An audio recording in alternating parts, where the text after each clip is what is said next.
Is this thing on? All right, let's get this show on the road. Okay.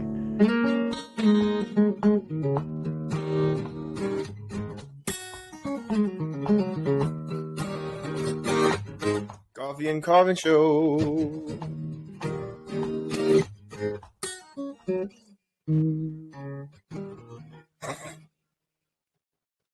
Welcome everybody to the Coffee and Carving Show, episode number 47. Woohoo! the big 47, folks. It's a good day. Beautiful It's a day. beautiful day. Isn't it, It's though? a beautiful day. I am so full of dirt and dust. I've been outside all day. It's a gorgeous day and probably the last one for a few weeks. So I sucked is it that in, true? all of it. Yep. Rain and certainly hope cooler that's not true. temperatures coming. You and me both, buddy. I was outside today, and now I'm covered in dust. Yep. I'm a dirty boy. Dirty boy. Yeah. Did you get to change your Anyway, shirt at Andre? least? No, I didn't. I just unloaded my trailer and ran in the house. Is that why you were late? I was late because this fandangled laptop you got me forgot my password. Oh, boy. Oh, boy. I'm sure it was the laptop that You got forgot coffee the on the password. go? I do, You yeah. have I've got to, get hot this out of the way coffee, man. before I drink it all. my favorite mug. What about you? Me too. I have special coffee today. As of 2 hours ago, I did a little work favor for a lady the other day, and she just brought me a bag of coffee out of the blue. Hey! So I'm drinking Tim Hortons Very nice. dark roast coffee. Very nice. I like Tim Hortons. And No, that's my favorite. it wasn't even necessary. It wasn't even necessary. It was a very small thing, but nice lady. So shout out to Tony. Thank you, Tony. Brought me the coffee this week. Yay. Tony. And that's it. Tony, that's so Tony, isn't it? Yeah. Tony with an I. Yeah. That's so Tony. Tony's the coolest. So Doug, But what you been up to? yes, man? Tell me I have everything. been up to I've been can you hear my voice still? I still have that lingering cold. Like I am week and a half, 10 days into this. Now it's like I think I must have had a touch of pneumonia or something because it's right in my chest. But anyway, that didn't stop me at all. I kept going and did everything I needed to do, and that's probably why I'm still sick. But yeah, what have I been up to? What have I been up to? Well, we had Canadian Thanksgiving, proper Thanksgiving weekend this past weekend. Really? Which was, yes. That's not anywhere Not near like the American Thanksgiving. That's too close to Christmas. It's Canadian Thanksgiving, and fairly uneventful because, of course, now Sophie is as sick as I am, and so we stayed away from everybody all weekend. But that didn't stop us because we got out and did some beautiful hiking, and collected pumpkins and went to the orchard and did all that fun stuff. All right. But, the fall colors are in peak colors. It's a good color year for the trees this year. Like some years, some years are just kind of drab and not too exciting. But man, it's lots of reds and oranges this year. It's beautiful. Oh yeah. Yeah. Beautiful hiking around. So we had a good time. Today was the best as far as weather goes too, wasn't it? Yeah, it was. It was a gorgeous day. Absolutely awesome. I'm wearing my short pants. Got my short pants on. Yep. So. Oh wow. So you did you had your early fake Canadian Thanksgiving. I had the real original Thanksgiving weekend. Yes. Yeah. Okay. And then you guys, would you wear like little American flags, wishing that you were a real American? Why? Why would I ever want that? Well, I just feel like you guys stole our holiday, and then you turned it into some weird thing that happens before ours to beat us to it. I will let you do your own history lesson for yourself, but we have the proper Thanksgiving. You have Thanksgiving, Christmas. Yeah. Why? It's true. It is this close. What is Thanksgiving? That's like, it's a time to harvest, collect your goods, Right. and be thankful for your bountiful year. Now, this is the time. Right. No one's out in the garden near Christmas picking their vegetables in the snow. So, That's a harvest, man. That's not the same thing. Harvest is not the same as Thanksgiving. Thanksgiving is because of the harvest. Ah, okay. Sure. I'll go with that. That's why you have your horn of plenty with all the vegetables falling out of it. Do you guys have Come a on. real horn? A real plenty horn? No. It's just a fancy basket, right? Yeah. But anyway, that's besides the point. What else have I been doing? Last week we talked about this guy, my goose behind me here. Yep. And I said I might do it again, make a video, and Yeah. Oh, I did.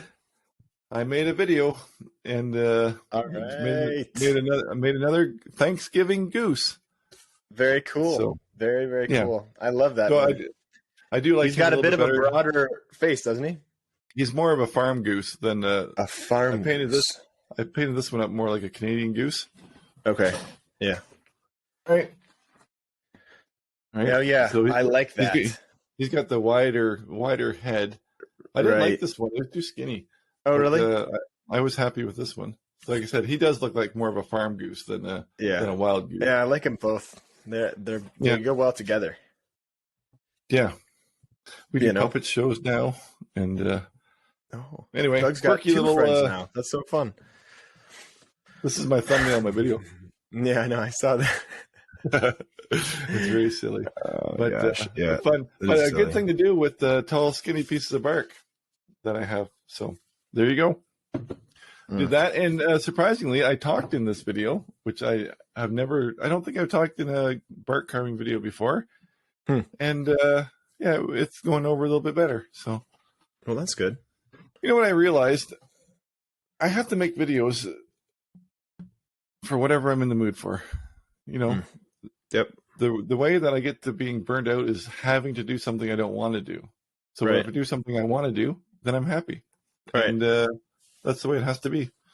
So, well, I mean, unless you're really, some people are really good at tricking themselves into like feeling like whatever they're doing is what they want to do. Yeah. Well, I shouldn't say it like that, but the videos, I OD'd on the beginner videos in the last month and a half. Right. There's too many projects. People aren't keeping up. They're not catching up. So I have to do some of these funner videos just to give them time to catch up on the more of the Halloween fall themed carvings that I gave them to do. So this is a fun little change up. And speaking of which, in the future videos, we also I should take zero credit for this, but I made a sand pillow. All right. Do you recognize that? Because I totally stole the idea from you. Yeah. Oh, yeah. That's awesome. Yeah. So I made this little. He did it. Sophie made this little. You're about to get in trouble, mister. I know. Taking credit. I put the sand in it. Does that count? Yeah. It counts for something. I scooped the sand. No, that is for a future little project, carving a stone. Yeah. It's funny. My neighbor came over yesterday, and my old neighbor, my childhood neighbor, and saw this big rock outside, and he got all excited, and he said, "Oh, it's a piece of red alabaster." And I was like, "Oh, crap. I just remembered I have to make something out of that for the collector's party." So there you go. Anyway, so now this week I'm going to be putzing with that. Yeah. But that's what that's about. I stole the idea from Alec. Alec showed a little sand pillow that he puts a little rock on it. It just kind of holds it from sliding around and whatever. So that's what that's about. Yeah. And otherwise, I did play with my laptop a little bit this weekend. Did you? And you know what I did? What did he do? I found and I bought for the Macintosh system the same editor from my other one. Really? So So now I have the same editor, and all I have to do is figure out how to get the files from my camera to this computer. That's good. So That's we're good. one step closer. One Very step proud. closer. Very, And very proud. In fact, I think our audience has something to say about that. Let's see what they have to say. Thank you. Thank you very much. Thank you. Wow. Who's a big boy? Hey, who's a big boy? He's a big boy. Big boy. That and yeah, like I said, what I edited that goose video, of course, on my old one, and the noises it was making. I mean, its time is up. In fact, a thing came up and said cannot update any further. So Right. there's no more updates available. So that computer, this is we're down to the wire now. So it's gonna blow up and stop. Yeah. No, I like that about you, though. You got to use things until they're.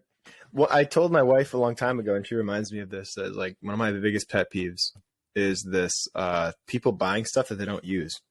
You know, getting really, really fancy equipment and then just never figuring out how to use it. You know, I hate that. I shouldn't say that. I shouldn't take that for myself because in the past I have been like that. Really? Yeah, when I used to use those fancy fancy cameras for videotaping. Yeah. Yeah, when you got your VHS and yeah, for videotaping, I used to use these fancy, and I always blamed the camera for the way. And so I would upgrade the cameras all the time because they couldn't keep my stuff in focus.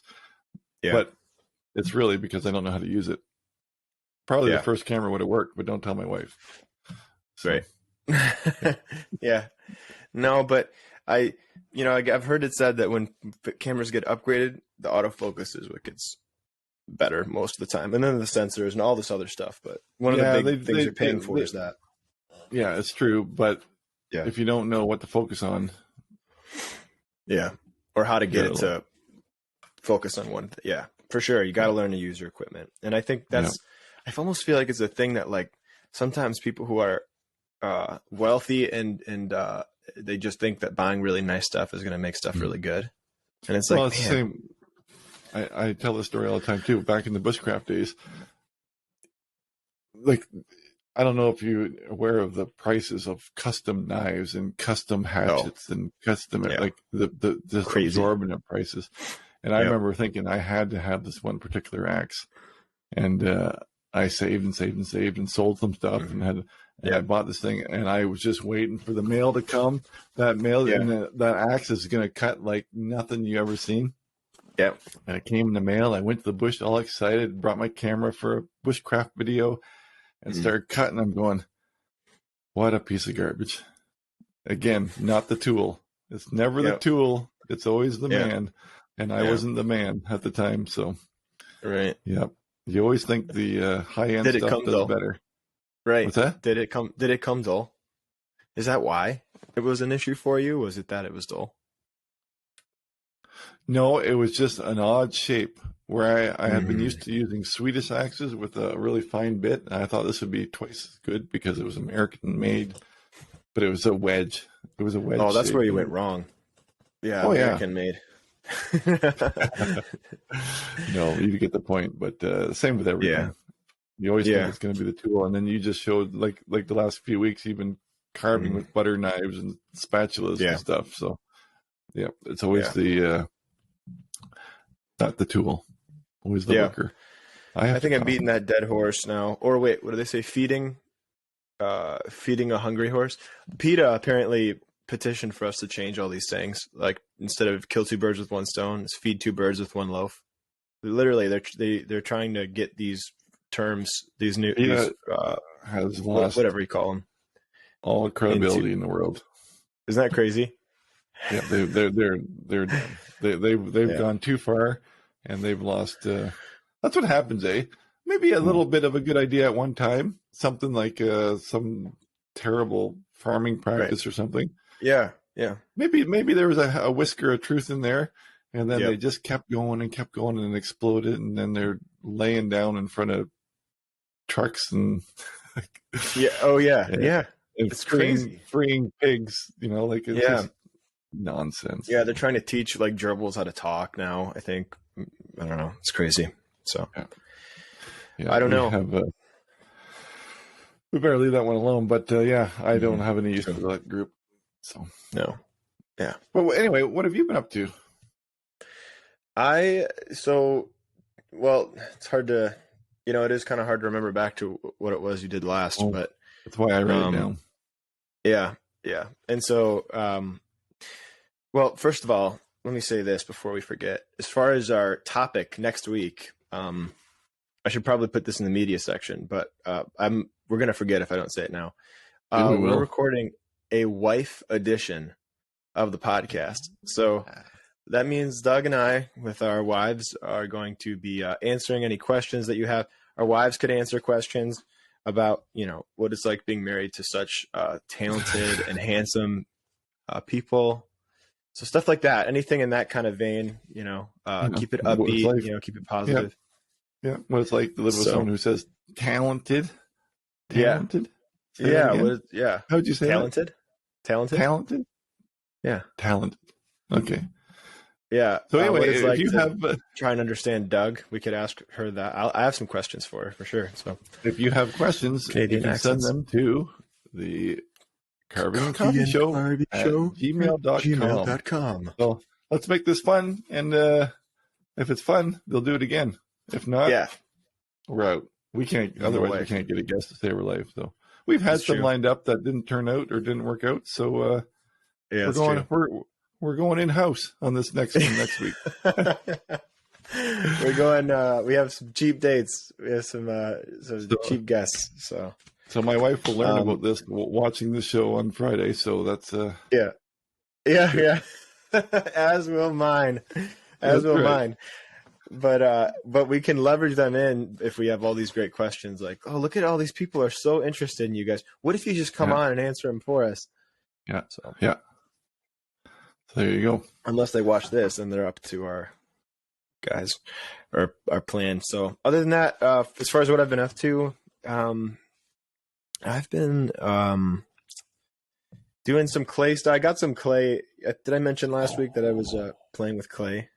I'm excited about this. Yes. So that's been fun. I've just been making little stupid things like this is air drying so I can hollow it out in the back. But this is kind of a goofy little.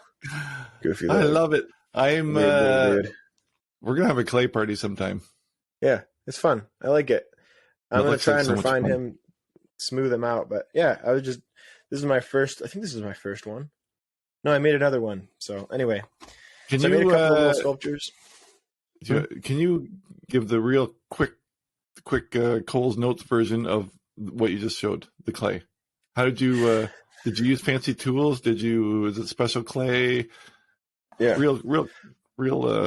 We should actually we'll do a clay party sometime, and then we'll talk about it more, because this is very interesting to me. Yeah. The Cliff Notes version is Kemper tools. These are like little metal hoops on the end of sticks, and you can just kind of scratch at it, and it takes material off, and it's really fun. So yeah. So just making stuff with clay, and then I decided, I gave YouTube a beginner carving video, and I was feeling bad because I'm behind on some things for the school, and so I dedicated this past week to producing, I think, 4 videos for the school, and this will actually there'll be a 5th one today. By the time this podcast is out, there'll be a 5th one up on carving a sunflower. So this was the project that I had in mind for the school. So I'm going to be showing people how to take the beginner version for YouTube. So my idea, and I've been kind of playing with this week, is taking a project, making like a super simple like beginner version, and then showing people how to take it from this to an intermediate carving to like a pro carving like that. So that's been kind of the idea is, and it's still fairly straightforward. It's not like ultra hard to do this. So most intermediate carvers or advanced carvers can do that. And so that's the idea. So in other words, I've got the beginner one on YouTube, and then I show people how to take the a beginner one on the school on online school and turn it into an intermediate advanced one. Mm-hmm. So I have 3 videos on YouTube. I have a separate beginner one for 3 videos for the school. And I did the same thing with the sunflower. So I did a YouTube version, kind of like how to rough this in, how to make a very simple sunflower. And then, I'm inviting people at the end of the video to hop on board the school and check out how I make it pro. Take it from really simple, kind of rough. It's probably hard to see that, to like super detailed and kind of realistic. So very nice. Very nice. I should make one for my wife. Yeah. Jump on there and check it out. So that's what I've been up to, man. Just all kinds of videos. What is that? 8 videos this week. Wow. So it's been a lot. Very good. So, and then and then today I got back from actually, I'll get to that in a second. One thing I forgot to mention that makes me laugh. I was carving and I was thinking to myself, how am I supposed to make beginner videos and introduce a tool like a sculptor's mallet without people losing their minds? Like, I don't have a sculptor's mallet. I'm just hearing people on YouTube freaking out. And so I decided, I was looking around mid-video, and mid-video I was like, what would make a great mallet for sculpture? A stick. A plastic wrap thing. This is like saran wrap for packaging. You get these for like $5 on Amazon. It's better than this. It's better than my wood one. Because it absorbs a little bit, but it's it's super hard. It hurts my knuckles to knock on this, right?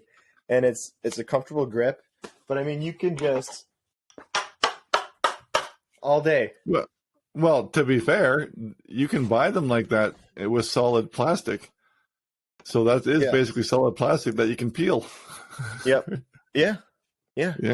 So it's awesome and super cheap. So this, I think, is a great hack for somebody who's balling on a budget, wants a mallet, and they happen to need some some wrap for packaging. Anyway, I digress. Back to what I was talking about.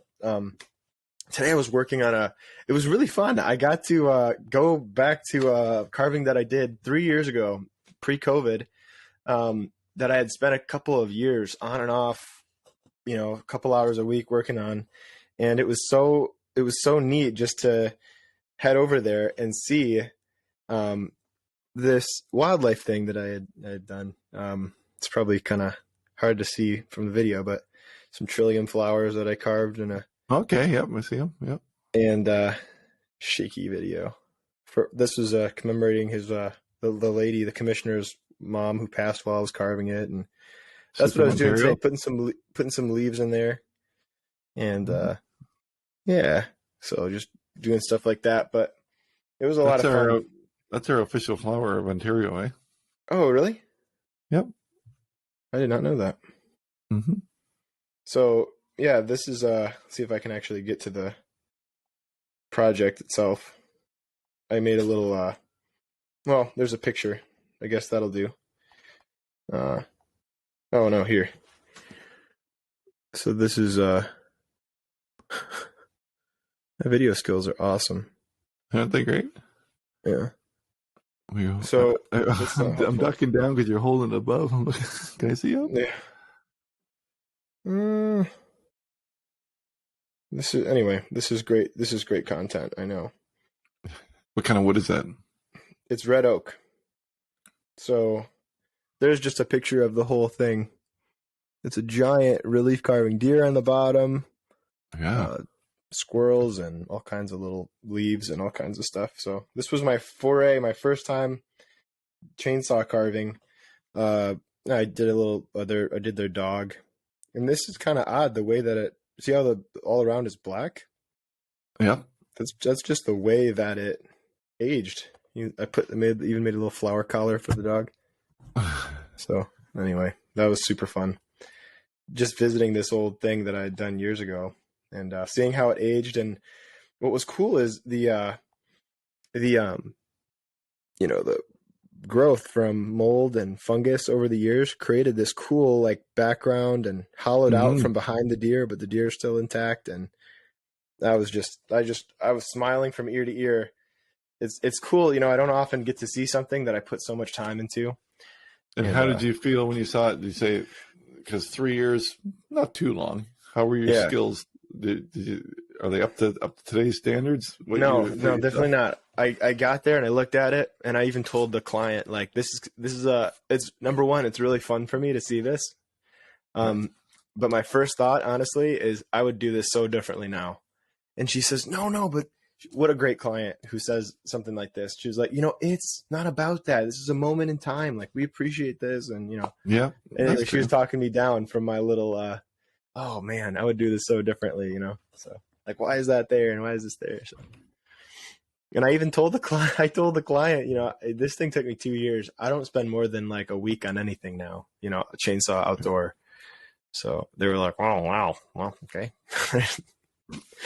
But, you become friends with people when you spend 2 years at their house carving on something, seeing them more than once a week, like they were like inviting me to their house in Hawaii and we were just like, oh, we have to have dinner sometime. It's like family. Yeah. Well, I It don't makes me know, but wonder yeah. what, it makes me wonder what like, like these painters that, spend years on, working on houses or, doing these murals or I don't know. I guess anyone that gets to work with somebody for years. I never got that experience being Yeah. self-employed. So that's that. Yeah, I just talked my brains out, but basically that's everything I've been up to. Well, I was at this bar on the weekend. Mm. As if, but a man walks into a bar and orders a drink, takes a sip, and then spits it out. He says, "I paid for vodka, but this is water." He says, "Give me my money back, or I'll sue you." Pretty harsh, eh? Hmm. How? The barkeep chuckles. You have zero proof. Oh my goodness, that's horrible. I like it though. We're kind of in a Gosh. hurry today. That was just a little bit, Yeah. a little weak, I but don't know. I guess they like it, they did. They did like it.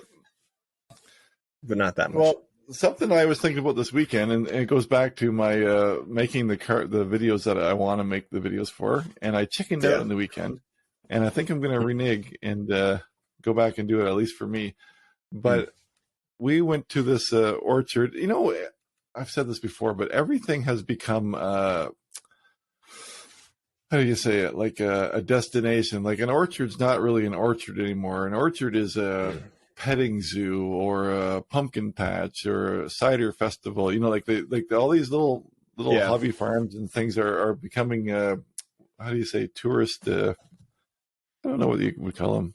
I guess they're tourist attractions of some sort. Yeah. Like, but there's a better word. But anyway, we were at this orchard which had thousands and thousands of pumpkins, and I was going on about the pumpkins. I'm like, I'm gonna buy a pumpkin and I'm gonna carve a pumpkin on video because it's still carving. Mm-hmm. And I talked about it, and the pumpkins that I was looking at, and of course Willow was with us, and we bought pumpkins, and I bought some gourds and stuff, and then I chickened out. Yeah. I didn't get that big pumpkin that I was eyeballing. Of course, it was like Really? $30 for this monster. I said, I can see exactly how I would what I would make there. Right. And I chickened out, and I think I'm going to go back and I'm going to do it because I want to do it. But I have zero experience with proper pumpkin carving, and I know that you have experience. I thought let's dive into the world of pumpkin carving and using our tools, or what tools we use.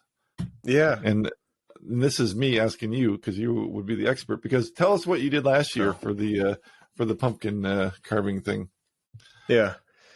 What did I do? I'm not sure. Well, I know that you were in some kind of a commercial or something, and you did these amazing pumpkins. Thank you. Yeah, that's right. I totally forgot about that. I was asked to do a commercial for a friend who has a knife company named Wesson, and yeah, that's true. Was that last year? Well, it was late in the year because remember you had a hard time finding the pumpkins. Remember? Right. Yeah, it was late in the year. It was late in the year, but yep. So it was. I think it was close to Halloween, and I don't know why. I think actually we were having a hard time finding pumpkins for a different thing. So there were a few pumpkin related projects for in that season. So Weston had this idea for a video where I'm carving a pumpkin in this spooky way where there are like bats and like tree branches and their logos in the middle. And I had never carved a pumpkin other than just like on Halloween before. So I called up a couple of friends or acquaintances who I had met through Carvers and Creators podcast. And That's right. You carved on their podcast too, right? right, but wood. Yeah. And they were carving. Well, it's a really cool podcast if you haven't checked it out. They're carving in real time and interviewing while they're carving. And so I was doing this wood carving while they were carving like gourds and pumpkins and all this stuff. And yeah, so I called them up and was like, what the heck do I do? I'm asked to do this thing. And I didn't have any of the tools. So I was just kind of putzing along with the carving knives that I had. So all I used was carving knives for this, project, and the little Wesson pocket knife that was in the video. But then later I got contacted by Food Network about some show that they had for pumpkin carving. And I was shocked. I mean, I was totally like, what? I've never carved. So I was like, well, I guess I just did this commercial, and I sent it to them, and they were like, yeah, we'll definitely be interested in having an interview. So they recorded a Zoom call of me answering questions like, how could you lead this team to success? Or how are you as a collaborator? What are you like? All this stuff. And I was just like, just so nervous. And I didn't even know if I wanted to do it, right? I was just nervous. Yeah. So, anyway, I didn't make it on. They never contacted me back. But it seems like they called me another time, and then they called me a couple of months ago about other shows. So I guess I must be somehow in the mix or in this hat of names that they pull out every once in a while. Yeah, anyway. But regardless, I still haven't gotten on those shows. They must be pretty desperate if they're calling me, because I've only ever done carvings for Halloween. And actually that first try to get on the when they contacted me about Food Network, I made a couple of pumpkins to try and just see if I could do it. And I took some pictures and sent them over to them. They asked, can you try and carve 3 or 4 pumpkins? So yeah, and it was like really late in the season, so I had to But let's be fair. Those pumpkins that you carved, were amazing. Like, you didn't do don't picture a jack-o'-lantern. This is like, you did like Einstein or something, didn't you? I tried. It didn't work out. I didn't think it was so hot, but thank you. It was ridiculously good. Well, whatever. I appreciate it, but no, it worked out pretty good, and they had no interest apparently. So, but so I learned a little bit. I called up those guys again, and this time I actually ended up having to, to order some tools. And really, what they use is same tools for clay, Kemper tools. But there's something that you can do to treat them. Well, there's a couple of things. First thing, epoxy the tang where the wire attaches into the handle. Right, that's the first thing. And the second thing is you have to serrate the hoop. So these are normally just smooth, kind of like this. There's clay on it still, so kind of hard to see, but yeah, just like smooth.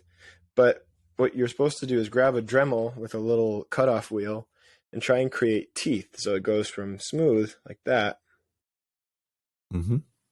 to toothed like that. I don't know if you can see it, but now, why is that? For the skin or for the flesh? Both. When you make it serrated and sharp, it scratches through the material, and it's really easy to carve and control the depth, right? Because instead of like cutting, you're kind of like scraping, and it's so soft that scraping is enough. Like, you can scrape off a lot. So one of the things I learned after making these carvings for Food Network is, or for the tryouts, is that I was using frozen pumpkins. And so they were like mush on the inside. And so trying to make detail, in my head, I'm making this carving, this first one for the tryouts, and I was freaking out. I'm like, I'm not good at this. I'm not going to. So then I text one of the guys. I'm like, it's so mushy. And they said, oh, well, now if you're finding a pumpkin, it's going to be frozen, right? Because it's been outside. I bought it from one of these mills, these cider mills. Yeah. Just sitting outside. So it changes the way it carves, I guess. So yeah, but that's basically all I know of it. I mean, I'm definitely not an expert, but you can kind of control. For instance, if you're going to put a light in a pumpkin, you can control the thickness. The deeper you go, the more light travels through the pumpkin. You don't have to puncture it. So you can create this cool effect where the light kind of comes through certain spots and doesn't others by controlling how far you cut into the pumpkin. So those are a few things I know. The one you did, you were worried about, but that turned out great. The as far as just removing the skin, would a potato peeler would do that? Yeah, if you could get it in. I guess the hardest part about a potato peeler is that there's too many crooks and crannies. Like a pumpkin's got these little, you probably couldn't fit it in there. So it'd be easier just to get, these Kemper tools are not expensive. You can get a cheap set on Amazon, probably like 50 tools for like $20 or something like that. But you could get away with using your carving tools as well. Totally. 100%. If you're more comfortable with that. Yeah. And I think the only thing that I can think of, because I remember doing it once with something that was wet, and you gotta have a rag handy at all times and keep them dry. Yeah. Because it's amazing how fast they'll get a rust on them, eh? It's so true. So true. Yeah, it's gross too. Your tools are all sticky afterwards, and I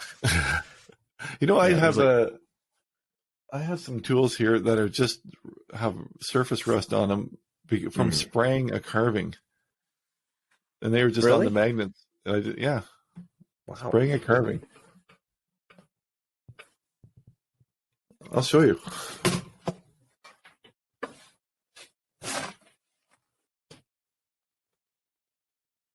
Oh my gosh. That's funny.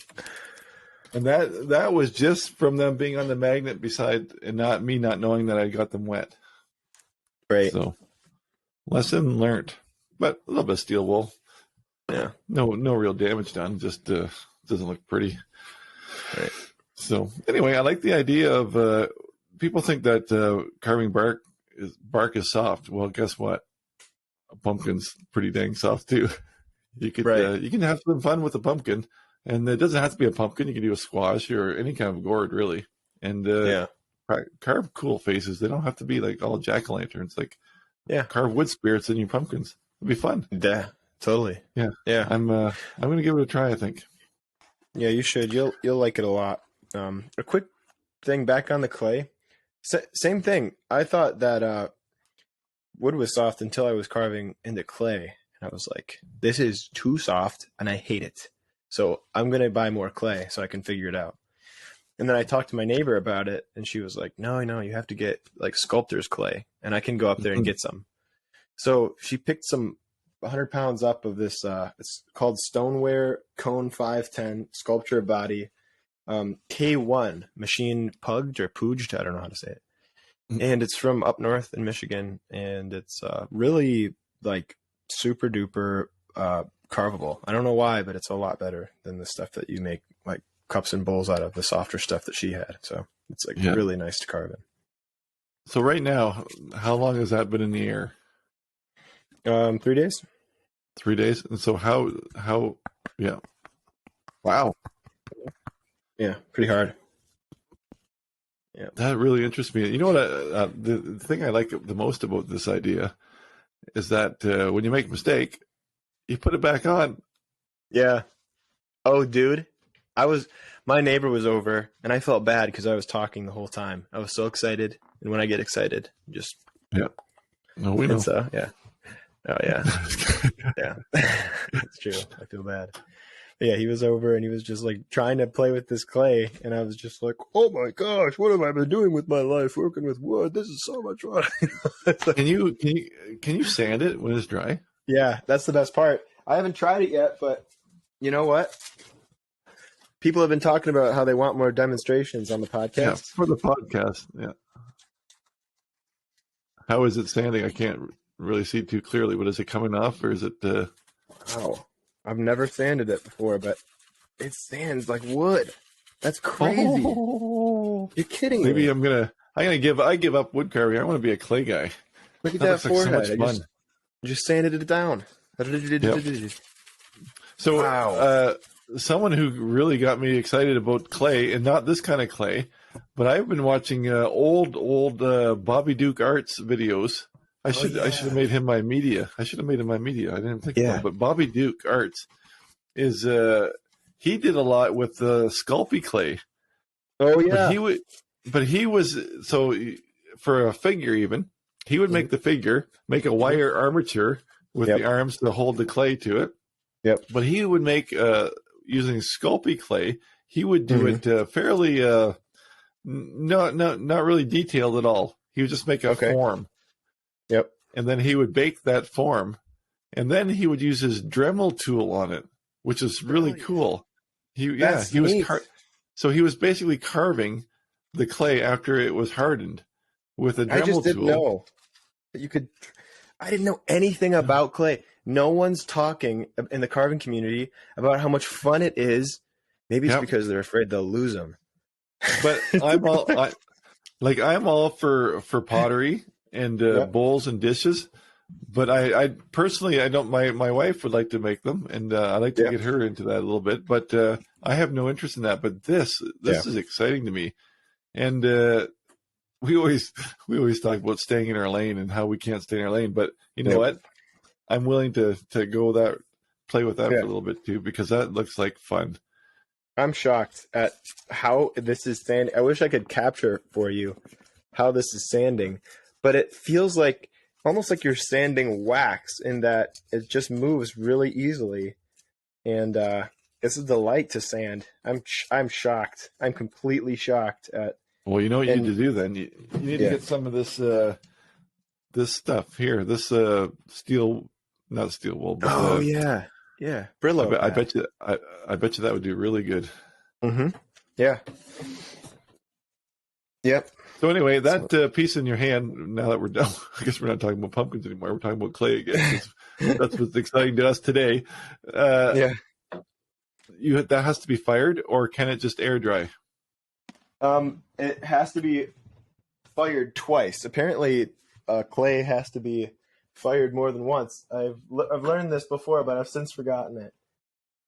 And yeah, so it has to be fired twice. So once is the initial firing. I can't remember if it's called bisque or whatever. I don't know. And then you have to glaze it if you're gonna glaze it, and then you put it back in. And to be honest, I'm not sure what the difference is in like temperature, if there is a difference or what. But then what's neat about it is once you've air dried it like this for a few days, it almost carves like wood. Um, I didn't know that. This is I'm discovering this in real time, but it almost carves like wood. That is so fun. This is yeah, very interesting. Now, what would happen if you didn't fire it? It would still harden, wouldn't it? Yeah, I don't know. It's a good question. It's so I fun. really don't know. My only clay experiences, we used to, well, you know, where we were hiking yesterday, it was just like Hmm. clay walls. But back in Yep. the bushcraft days again, I Hmm. used to make slingshot balls with Really? clay. Yeah. And we'd throw them in the fire. And we made some little bowls and stuff too. And our way of firing them was actually putting them in the fire. And we That's what I were, was thinking about. Yeah. but we were at like maybe, I'd say 50% success rate. Okay. Like Why is 50% that? would break or crack Hmm. by being in the fire because we had no control over the fire. But Right. you knew, like when they had fired, it would be the sound would be like from this, you know, if you're tapping it, and all of a sudden when it was fired, it was Hmm. right. The sound that changed, like Yeah. it just became fire. Well, whatever you call it. Who knows the I don't words? know. We're so cool. We know exactly. We know what we're talking about. Yeah, when I, it gets harder, it's called harder clay. hey, well, we're No, entertainment I at know least. just as much as you or less, but Yeah. I'm Well, really I enjoying think it. it's So the reason I wanted to do this is because I'm having this collector's party, which if you're listening to this and you have some of my carvings, you are invited to my collector's party. Anyway, I wanted to have at least a couple of things that aren't wood, like maybe a few stone things or one or two stone things, and then a clay thing or two. And so Anyway, just trying to be diverse. Yeah, I like the idea, and I guess that's what makes you an artist, right? I don't know. Who knows? Different mediums, and I embrace it too. I always had like my email for my channel is Carve and Craft, and I always thought I would do more of this stuff, and I just got Mm, kind of pigeonholed mm. into the wood carving All for right. beginners, like videos, and that's what people came to expect. But I always had intention of trying all kinds of different things, and Yeah. this is something that really excites me, though. Cool. Yeah. Yeah. It's Yeah. No, I'm loving it. Even just carving, almost can't stop because it's Yeah, just just put it amazing down. Yeah, it's so how fun. you can carve it. Like that's an improvement in just a few minutes, just because it carves like wood. Yeah. I imagine So it's not doing any favors to your tools, though, at this point. yeah. Probably shouldn't be using these nice ones on it. Probably should have Yeah, your you own should. sacrificial Sacrificial tools, yeah. tools. Because they probably wouldn't have to be razor sharp either. They could be, well, not dull, but there Now you I'm go. Doug. Hello. Yeah, Hi, you can't. how you Oh doing? boy, It's good to see you. What you guys up that's to our over show, there? everybody. Now, how does it feel, Doug? Oh boy. Well, we should move along to our mailbox. Yeah.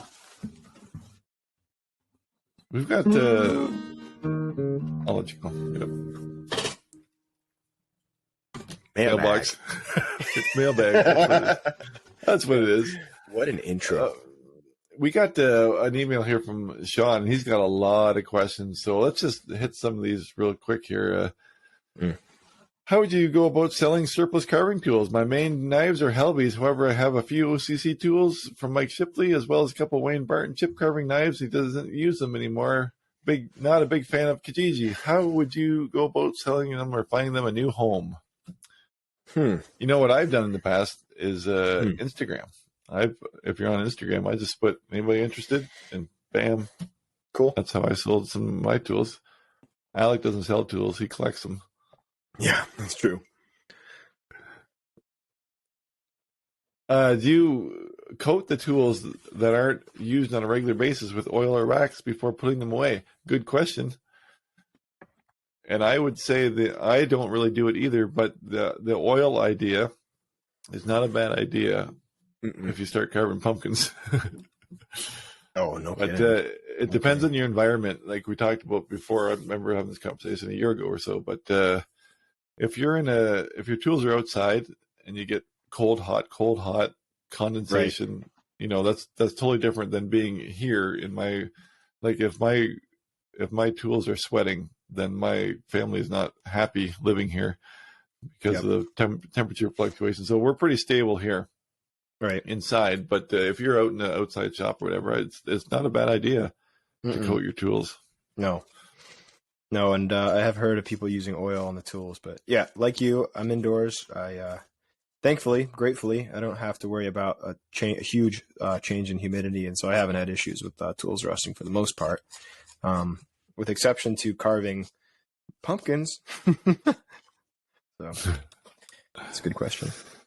Doug has mentioned that he doesn't buy his or that he does buy his basswood from the States. Why? Is it better quality than what is available in Ontario, or more affordable, or just convenience?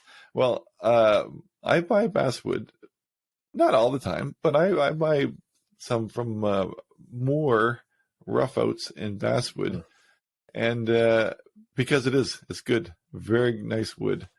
Have I bought nice wood in Ontario? Yes, I have. But I just like buying from these guys because they sell like 1.5 by 12-inch pieces, and it's good stuff. And I don't mind the shipping isn't too bad either. It's enough, but when you think about it in the long run, it's peanuts per carving. Alec, we've lost Alec. Are there any sellers up north? Yeah, are there any sellers in Canada up north? Well, I can go to the sawmill too, but it's always a gamble, right? So Now that I'm working with some bigger stuff, and with a mallet, not as critical. It's the knife only projects that you really want that good basswood. Yeah. So it depends when it was harvested. You always want it to be harvested in the winter, so the sap is out of it. But yeah, there you go. Very good. Doug also mentioned he doesn't attend woodworking shows. Partly true. I just haven't wood carving shows. I just haven't been around enough to know of them, but I'm starting to. Are you on any forums, Alec? Like Wood Carving Illustrated, for example? Do you feel it enhances your knowledge of the hobby by being a member of a forum or the forum? Oh, that's great. Yeah, definitely forums have saved my butt. Quite a few times, it's where you get that obscure information about like a certain wood. Is it good for carving? Wood Carving Illustrated has been awesome for that. If in years past I get a commission and somebody has a tree, I'll Google, the tree. And a lot of times, if I put the word carving after it, I'll get some forum somewhere. And so to his point, it's awesome to have. I don't think I'm a member formally of any of them really. I don't know why, but I don't have any real desire to like create a profile and go on there and comment and I try to do tips for wood carvers, but I usually end up posting them on YouTube. So I try to give the tips out and the feedback and all the good stuff, but it's only through YouTube. And then I learn a lot from the forums too when I can't find something on YouTube. So Wood Carving Illustrated is a really good forum. Yeah, it is. That said, I'm not involved on it either. I've been brought there a few times because people are talking about my videos or whatever. But in the beginning, I think I have a profile on there. Well, I know I do, but I'm not involved. I don't really do anything on there. But it's good, especially for beginners to ask questions because I can't answer everybody's questions. And it's good for them, and everybody cheers each other on or critiques your work if you're looking for that. So yeah, it is a good. Totally. Yeah. But so, yep. No, I burned out on forums back in the bushcraft days, and there's always people. It's the world, right? You always have all kinds of people on those things. So yeah. No, I definitely I've had limited experience. I tend to stay in the same realm that I'm used to, which is the video stuff. So, but no, I've done some vlogs. I kind of miss vlogging. I know. Yeah. Yeah. Vlogging. Blogging, making text, little short, 3 or 4 paragraphs on a given idea for my website. I don't think does anybody read those anymore? They That's do. I was shocked. I was hearing. I went to Nebraska and somebody was telling me that somebody sent them one of my things and was trying to tell them you need to increase your pricing. I couldn't believe that anyone was watching them, but I guess people do. So anyway, reading them. There's quite a few more questions on here, but wow, Alec, do you ever suffer being a full-time wood carver? Do you ever suffer from carver's block, where you just don't know what to do? Gosh, I mean, that's kind of a luxury to have carver's block. Usually if you're doing it full time, you have some project queued up that you have to get done. Or if you're doing like a video or something for the school, you've kind of just got to pick something eventually. Like you can't I always, a lot of times I'm like, I wonder what I should do, but I can't really afford to sit around for days and just blame it all on carver's block. Right. So you have to come up with something. So but that's a good question. We'll give him one more here. He has a tip for us for future shows. How about a live show with your spouses? No way. Hilarious. Yep. So there you go. We're doing it. We're already ahead all right. Let's we'll leave that. Thanks for the question, Sean. Boy, there's a lot of content there. Should we just pause and watch Alec? Put it down. Put it down now. No, come back to the podcast. Come back to the podcast. I don't want to. I don't want to come back to the podcast. I'm having fun. He's getting scarier and older. Yeah. You want me to get the next one, or you got it? Yeah, I'll do Tom's here. He's just saying he loves the podcast. Thanks, Tom. And his most pressing question is, where has the Buy Me a Coffee link gone? It hasn't gone anywhere. It's right there in the description of the video. And if I just buy Doug a coffee, will that help the podcast? Nope. That's my coffee. That's my coffee. No, they are separate for sure. They're two different entities. But if you donate to my personal channel at Aliquacast, it will help Doug out. No, I'm just kidding. I'm just kidding. Don't do that. It's not a thing. Not a thing at all. Okay, yeah, you can take Tim's here because this is good for you. Yeah.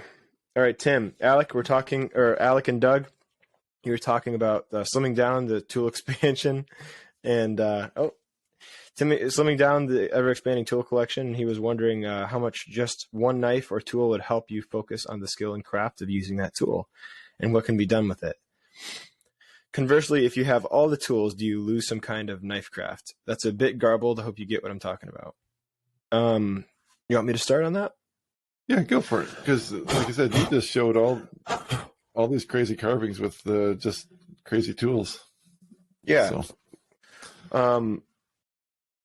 What's that? Oh, you mean the YouTube series I've been doing? Yeah, the series you've been doing. Yeah. So the idea for the series, if you haven't seen it, is just I try to carve stuff with everyday household items like a screwdriver that I sharpened, or a spoon, or a wrench, anything that you have laying around that you can sharpen up. The idea is you can use it. So, that definitely taught me, that little experience taught me for sure that it's not as important what you have, and more about the, that whole cliche. It's more about this person behind the tool than the tool. I hate that cliche, but it's true. So it proved that it was true for me, at least. But I will say, having good steel in your tools is like reason in and of itself to have really good tools. Because any of this, the butter knife was surprising, but most of the crappy, stupid wrenches or whatever I sharpened up, or railroad spike, did not hold an edge. They just felt like they were fighting me the whole time, and I'd have to go to the polisher every 30 seconds or every minute, and it just doubled the length of time it took to make anything. So yeah, really good tools, having minimal, really good tools. I do all of these videos that I've been creating for the school now, I try to keep it to at least 5 tools, max 6, and that is a 1-inch number 4, a V tool of some kind. This is a 3mm deep 30-degree V, a skew now to replace the knife, 1/4-inch skew. I've got a number 9, 6mm, number 9. And then finally, I have a big number 9, like a 15mm or 3/4-inch number 9. So I think it's nice to just simplify what you're using and just show yourself you don't need a lot. And it's great because people starting out can use and that's that. the more the sculpting point of view there. But on my end, I love the idea of a flat plane carver with just having a knife. Yeah. And I went that route for quite a while, but you have to stick in your style to stick with knife work. So you can't. Yeah. So I just pulled out this example of a drawer because I've had this ongoing thing. I've been playing with whales. And I've been trying to make these little whales. And the problem is when you get to a whale is the tail. You cannot get a smooth transition with a knife. Whereas see how that's smoother? So you can get in there. Cannot do that with a knife. So it depends what you want to do. So it's not right or wrong. It's just what if you want to be a flat plane carver, then your whale will have square edges and a sharp square. It won't have the rounded. But again, it's so do you lose by using multiple tools? Do you lose? No, because you know what? Having multiple tools, you're bound to have favorites quickly. Yep.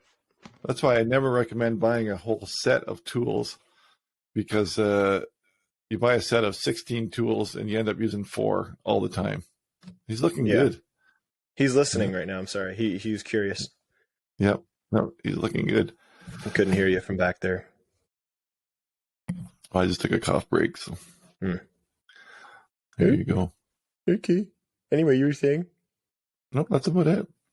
Oh. So Yeah, so if you have lots of tools, you can do cool things. If you don't, then use what you have. That's what my opinion is. I definitely agree. I would have to second that. Yeah, that's a good point. but yeah, you just gravitate towards certain tools. And what Yep. for Alec, what he just said there, I agree 100%, except for I would probably, instead of the skew, I'd probably still use my knife Yeah. and not too much skew work. But Well- that's also a different thing. That's a European thing too. You see them using a lot more. What just happened? A professional podcast. What just happened? My guitar fell. Oh boy.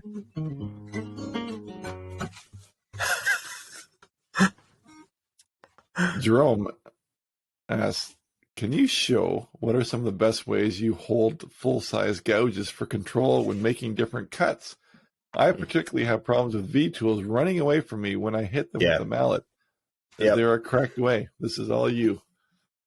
Oh, that's great. That's a great question. I would love to answer this question because I find the same thing without the mallet. Even pushing, sometimes I'll just scoot off. So 100%. So first of all, get yourself a really good mallet. You know, if you don't have a good mallet, you're gonna have a problem. You want something that's round, the nice heavy head on it, made of a material that's hard and heavy, right? So that's number one. And the thing is about it, when you're resting your hand on your tool and you're using your mallet, if you just have the wood separate from your hand, it'll become an issue. You have to have your hand kind of grounded. So in other words, if I'm malleting with my right hand, I also want to have my non-dominant hand that's holding the tool resting on the piece of wood. And that will help to give me the control that I need, right? So I have to anchor my hand. And when I'm carving, a lot of times I can anchor my hand that I'm carving with, the dominant hand, on the piece of wood. When I've got the mallet in my hand, I can't anchor my hand to the piece of wood as easily. So I have to use my non-dominant hand to rest on the piece of wood. So that's always what's giving me my control, is the resistance or the friction from one of my hands on the wood while I'm carving. So you're that's kind of using it as a brake. Exactly. Just to hold it back. That's what carving is all about, right? It's that tension between your, well, at least relief carving, when you're not holding the piece of wood, is you've got that tension between your left and your right hand.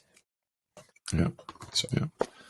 But what a difference it makes using full-size tools. I was referred last week to that bigger pumpkin that I made. Yeah. And the difference from holding that in my hand and trying to use a gouge or a V gouge, and then by putting it in a vise or having it held, the force that you get is so much better. Isn't it? It's fantastic. Fantastic. Yeah. So it is. Well, that is all. That's it for the mailbag. Mm. But that's not it for Alec's little buddy here. Moving on to the media section here. You been watching anything? Hope so. That's all? Watching? Reading? Watching? Learning anything? Listening to? What you been learning? You start. I have two today. Yeah. And both of them are almost irrelevant to what we're talking about. But I went on a tangent. That's perfect because we're both ADD, so it works. Yeah. But I don't even know how I started. Well, I do kind of know. I heard this fella on the Roman Atwood podcast, and I didn't know who he was. Whistling Diesel. Oh, yeah. Guy from Kenny Indiana. My brother was talking about him today. Oh, my goodness. I overdosed watching his videos. I watched probably 20 in a row. That was a whole evening one night. And this guy does not care about anything. He buys expensive vehicles and just trashes them in hours. Just trashes them. And he feeds the hate. And he'll even say, like, he bought a Lamborghini. Thanks to my haters, I was able to afford this Lamborghini.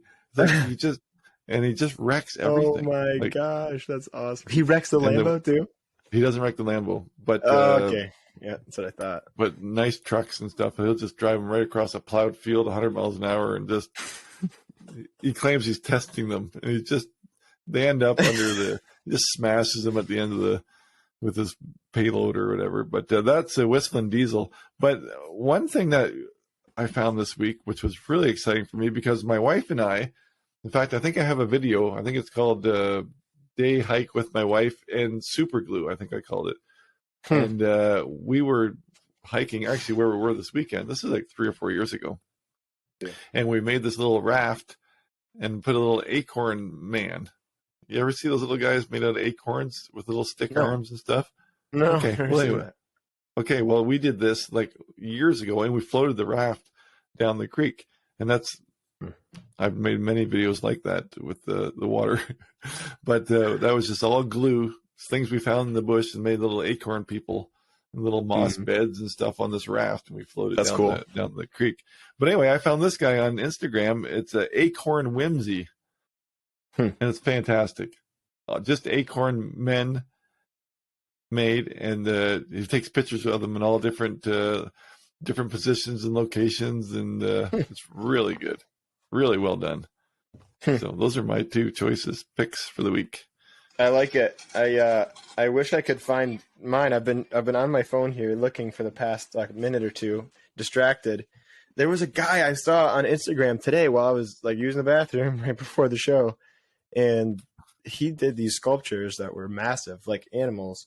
And they had these weird little, almost like, when you take a caulk gun and you push it against something and pull it and it makes a curlicue. Mm-hmm.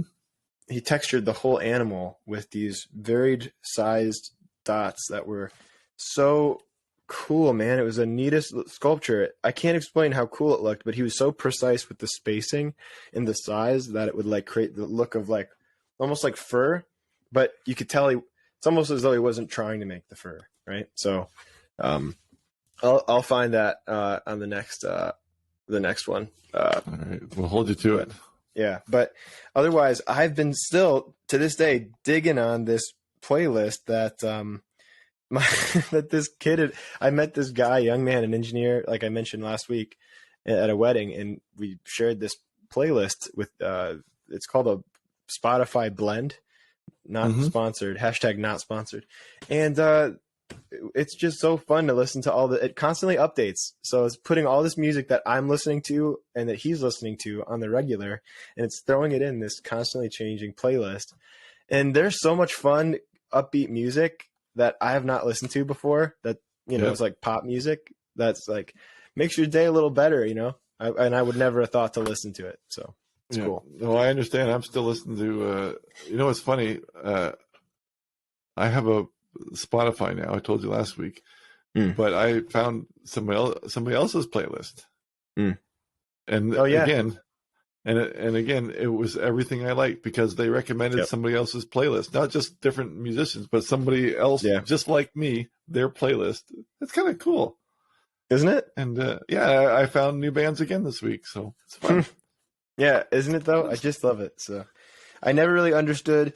I always liked listening to Leon Bridges, but just hearing some of these collabs that he's done, and I don't know, so many cool things from him. Even some of these kids that I never understood, like Harry Styles. I say kids, he's probably my age, but he's kind of a strange guy. But I don't know, the song that I just heard on my playlist, I don't know what it was, but man, it was bumping. It was happy music. Yeah. So yeah, he's pretty good. Yeah, strange dresser, but pretty good. True. Well, that wraps up the podcast, mister. Yeah, just about, I would say.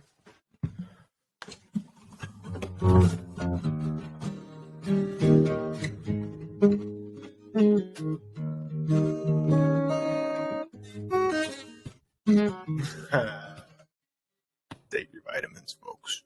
Take them. See you next week, everybody. Love you, man.